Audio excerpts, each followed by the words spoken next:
आज है 26 मई और टाइम हो रहा है 6:37 PM, शाम का वक्त है। 6:38 हो जाएगा, ठीक है। अब यहाँ से पढ़ना है कहाँ तक, 12 AM तक। सो लेट्स सी कि मैं कितना कर पाती हूँ, and I am going to give every update in this video.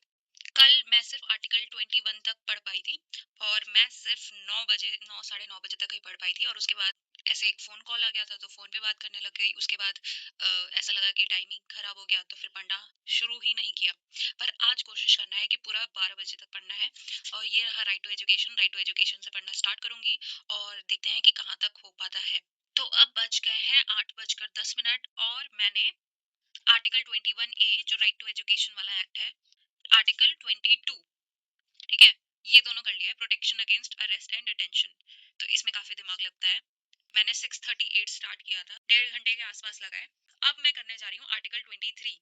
और जैसा मैंने सब थोड़ा मार्क वाक किया है, उससे इतना तो समझ आ रहा होगा आपको कि मैंने ये पहले भी पढ़ा है, ऑब्वियसली पढ़ा है।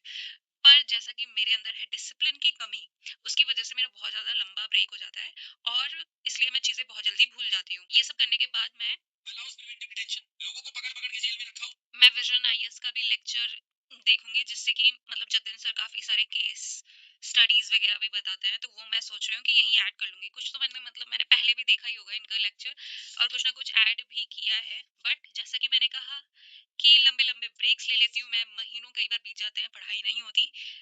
इसलिए भी ये सब चीजें बहुत बुरी हो जाती हैं। बट एनीवेज, उसके बाद हम एक्टिव रिकॉल भी करेंगे, पर आज जितना होगा वो मैं सारा आपको शेयर करूंगी। तो अब 10 बजने वाले हैं, और मैंने डिनर भी कर लिया है। डिनर करने से पहले मैंने आर्टिकल 23 24 तो किया ही, साथ ही मैंने आर्टिकल 25 भी कर लिया। 25 कर लिया। अब इसमें 3 और आर्टिकल्स बचे हैं फ्रीडम ऑफ रिलीजन वाले राइट में, 26 27 एंड 28। लेकिन हाँ, 28, उसके बाद 29 करना है, 30 करना है, और 31 तो वैसे भी डिलीट हो चुका है। उसके बाद 32 करेंगे, कॉन्स्टिट्यूशनल रेमेडीज वाला।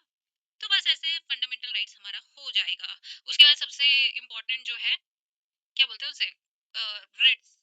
तो हमें रिट्स करना होगा, जो कितने सारे मैंडमस, कोवेरेंटो, ये सब जो है पता नहीं क्या है, बट ठीक है, तो वो सब करेंगे। तो वो सब हो जाएगा। सबसे पहले हमें आर्टिकल 32 तक करना इम्पोर्टेंट है, और ऐसे हमारा हो जाएगा फंडामेंटल राइट। पर ट्रस्ट मी, मैंने खाना खा चुकी हूँ, और खाना खाने के बाद पढ़ाई करना बहुत ज्यादा मुश्किल हो जाता है। मेरा सच में बिल्कुल मन नहीं है, इसीलिए मैंने ये वीडियो रिकॉर्डिंग उठाया और कुछ ना कुछ बोलना शुरू कर दिया कि शायद शायद शायद इसके बाद मैं पढ़ना शुरू कर पाऊँ।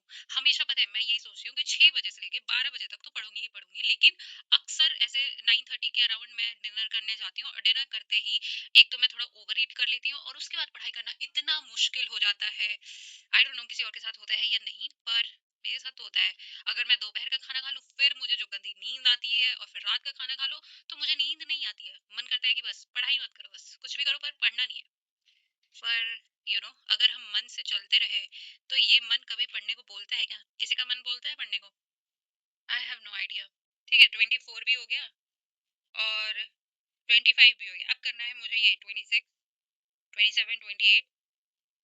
तो ऐसे ही काफी कुछ करना है। बट अब बज चुके हैं 11:50, रात के 11:50, और मैंने कर लिया है आर्टिकल 30 तक। ठीक है, 29 और 30 भी कर लिया, जो माइनॉरिटीज वाले राइट्स थे। और अब मुझे करना है आर्टिकल 32। ठीक है, तो आर्टिकल 29 और आर्टिकल 30 ये हो गया है। ठीक है, और अब मुझे करना है ये राइट टू कॉन्स्टिट्यूशनल रेमेडीज। पर अब मैं आज और पॉलिटी नहीं पढ़ सकती। पर मैं क्या सोच रही हूँ कि मैं थोड़ा सा वो करूँ, एक्टिव रिकॉल। तो उसको करने के लिए मैं पहले अपना फोन चार्ज में लगाऊंगी, क्योंकि इसकी बैटरी बहुत कम है। उसके बाद हम करेंगे एक्टिव रिकॉल, मतलब जितना भी थोड़ा बहुत जो भी याद आएगा, I will write that on one sheet. ठीक है, वो थोड़ा बहुत करके, वैसे ज्यादा कुछ याद तो है नहीं, जितना भी याद है जो भी समझ आएगा वो लिखेंगे, जो भी थोड़ा दिमाग पे प्रेशर पड़ेगा उससे।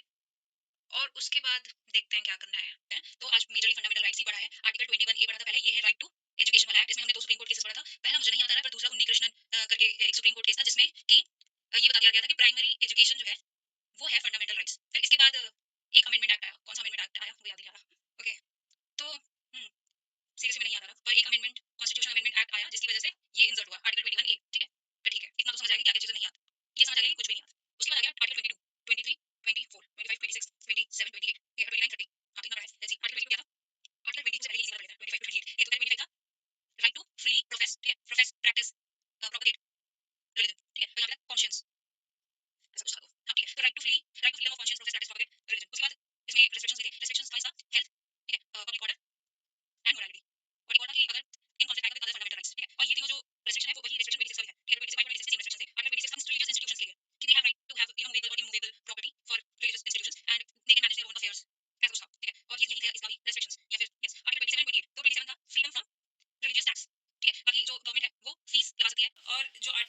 28 है, वो क्या है, रिलीजियस इंस्टीट्यूशंस के बारे में था, कि एजुकेशनल इंस्टीट्यूशंस, तो इसमें अगर पूरा गवर्नमेंट ओन्ड है या फिर प्राइवेट प्लस गवर्नमेंट एडेड है, तो नो रिलीजियस इंस्ट्रक्शंस, ठीक है।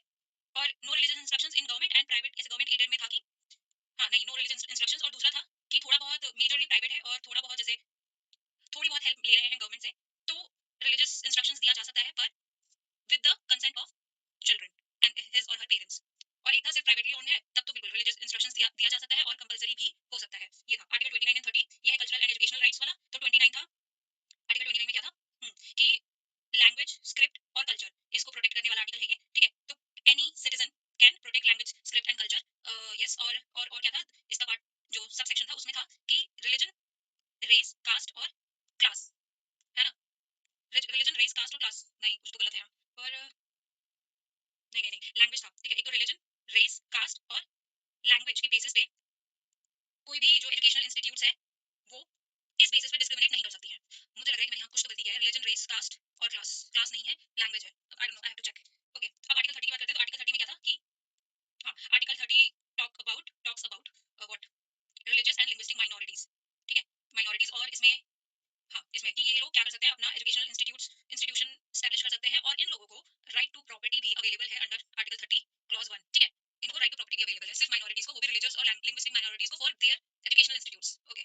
यस, और गवर्नमेंट इनके साथ कोई डिस्क्रिमिनेशन नहीं कर सकती है कि ये माइनॉरिटी है तो हम इनको एड प्रोवाइड नहीं करेंगे वगैरह वगैरह। तो काफी कुछ था। बाकी सुप्रीम कोर्ट के कुछ ऑर्डर्स भी थे कि ठीक है, आपको फ्रीडम मिल रही है कि आप अपने अफेयर्स मैनेज कर सकते हो, आप अपने हिसाब से टीचर्स को रिक्रूट कर सकते हो, निकाल सकते हो, लेकिन रेस्ट्रिक्शंस भी लगाए थे कि प्रॉपर एडमिनिस्ट्रेटिव जो रूल्स है वो आपको फॉलो करने होंगे, या फिर कुछ भी ऐसे इलीगल आप नहीं कर सकते हो, ठीक है, कुछ भी हाँ अनएथिकल नहीं होना चाहिए। तो ऐसी ऐसी चीजें भी थी जो प्रॉपर्ली मुझे नहीं याद, बट ओवरऑल आइडिया है। हाँ, 23 और 24 और 22, ठीक है।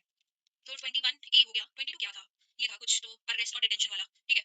Protection against against arrest and detention, ऐसा ही कुछ था ना।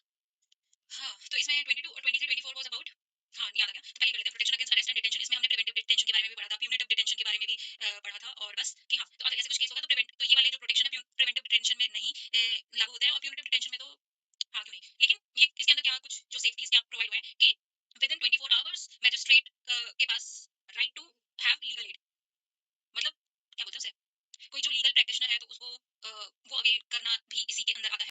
पता नहीं मुझे नहीं याद आ रहा। और एक और क्या था, कुछ चीजें तो थी यार। हाँ, ये अवेलेबल नहीं है प्रिवेंटिव डिटेंशन वालों के लिए, और एनिमी एलियंस के लिए भी अवेलेबल नहीं है। एनिमी, ठीक है, एनिमी की भी स्पेलिंग गलत है क्या, ठीक है। एलियंस के लिए भी अवेलेबल नहीं है। एनीवेज, तो ये सब हो गया, इसमें यही सब था। इसमें प्यूनिटिव डिटेंशन को काफी एलैबोरेटली हमने समझाया हुआ था इन लक्ष्मीकांत की। इसमें क्या है कि पहले सिर्फ 1 मंथ के लिए बंद किया जा सकता है, और कोई जरूरत नहीं। हाँ, इसमें ये था कि उसको किस लिए उन्हें अरेस्ट किया जा रहा है, जिसे भी अरेस्ट किया जा रहा है किस लिए किया जा रहा है, तो राइट टू बी इन्फॉर्म्ड, ये था, ठीक है, राइट टू बी इन्फॉर्म्ड। लेकिन प्रिवेंटिव डिटेंशन में राइट टू बी इन्फॉर्म्ड ऐसा कोई राइट नहीं है, मतलब एज सून एज पॉसिबल लिखा था कि जब मर्जी तब बता दो, ठीक है, जल्द से जल्द बता दो।